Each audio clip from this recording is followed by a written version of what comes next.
प्रधानमंत्री फसल बीमा योजना PMFBY scheme आज हम देखेंगे। ये एक सेंट्रली स्पॉन्सर्ड स्कीम है। मतलब इसमें क्या होता है, फंडिंग पैटर्न जो है सेंट्रल गवर्नमेंट और स्टेट गवर्नमेंट के बीच में डिवाइड होता है। वो कैसे होता है, अगर वो स्टेट और यूनियन टेरिटरी हो तो उसमें 50-50% की तरह डिवाइड हो जाएगा।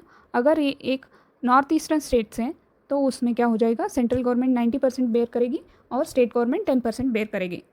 इस स्कीम को 2016 में लॉन्च किया था। ये ministry of agriculture and farmers welfare में अंडर काम करता है।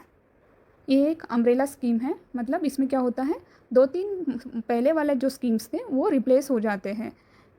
वो कौन कौन से थे, नेशनल एग्रीकल्चर इंश्योरेंस स्कीम और मॉडिफाइड NAIS स्कीम और weather based crop insurance scheme. ये तीनों मिला के एक स्कीम बनाया गया और इन तीनों को हटा दिया गया। तो क्या हो जाएगा, वन नेशन वन स्कीम, ये थीम के अंडर फसल बीमा योजना आ जाएगा।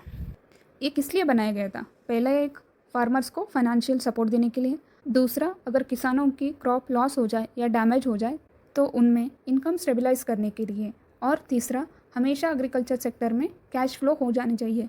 तो इसीलिए ये स्कीम लाया गया। ये कैसे करेंगे हम, इसमें क्या करेंगे, इनोवेशन, मॉडर्न एग्रीकल्चर प्रैक्टिसेस और क्रॉप डाइवर्सिफिकेशन की सहायता से इस स्कीम को हम इम्प्लीमेंट करेंगे।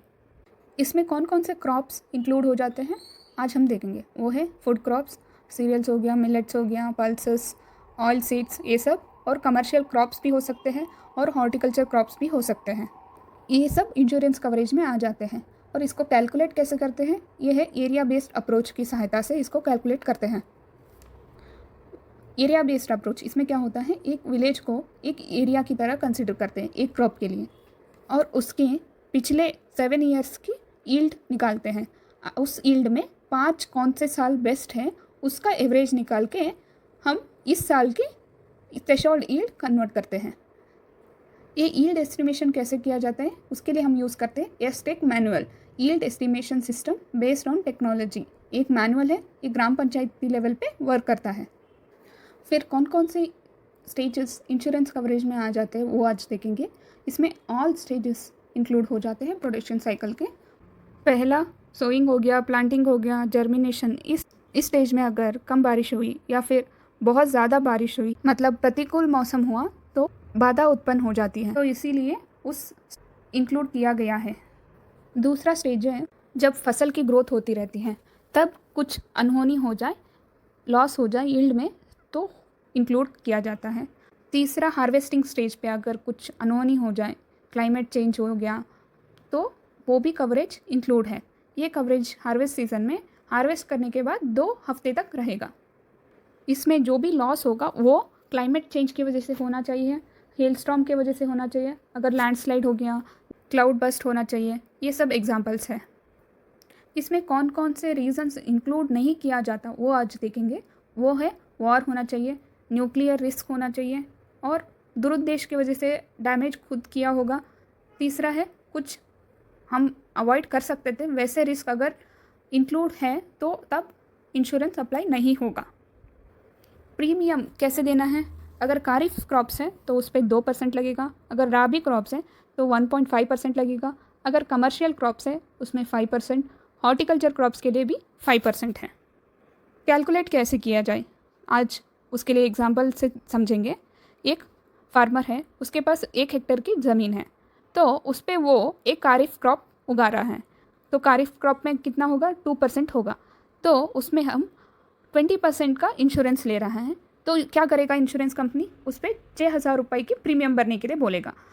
उस 20,000 में 2% क्या हो जाएगा, 400 रुपीज़।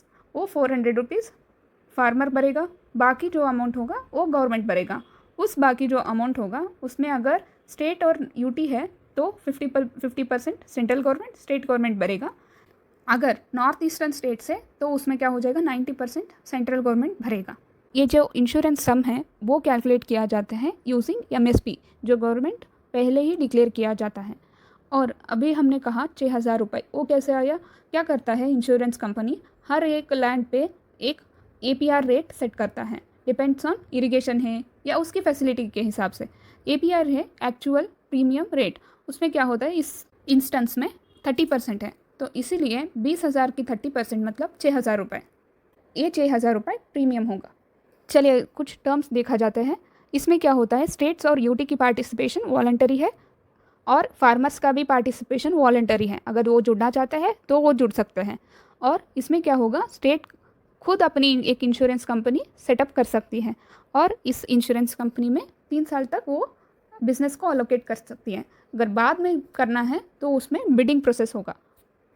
पहले क्या होता था, इंश्योरेंस अमाउंट जो है वो स्टेट गवर्नमेंट पहले भरना चाहिए। अगर स्टेट गवर्नमेंट रिलीज़ कर देती है तब जाके सेंट्रल गवर्नमेंट अपना शेयर रिलीज़ करती थी। अब ऐसा नहीं है, on time central government share release करता है अपना, बाकी जो भी है स्टेट बाद में भर सकते हैं। अगर स्टेट जो है, अभी हमने जो एग्जांपल देखा था उसमें जो 400 था उसको भी अगर स्टेट सब्सिडाइज करना चाहती है तो तब क्या होगा, कंपलसरी 1 रुपये तो फार्मर्स को भरना ही होगा।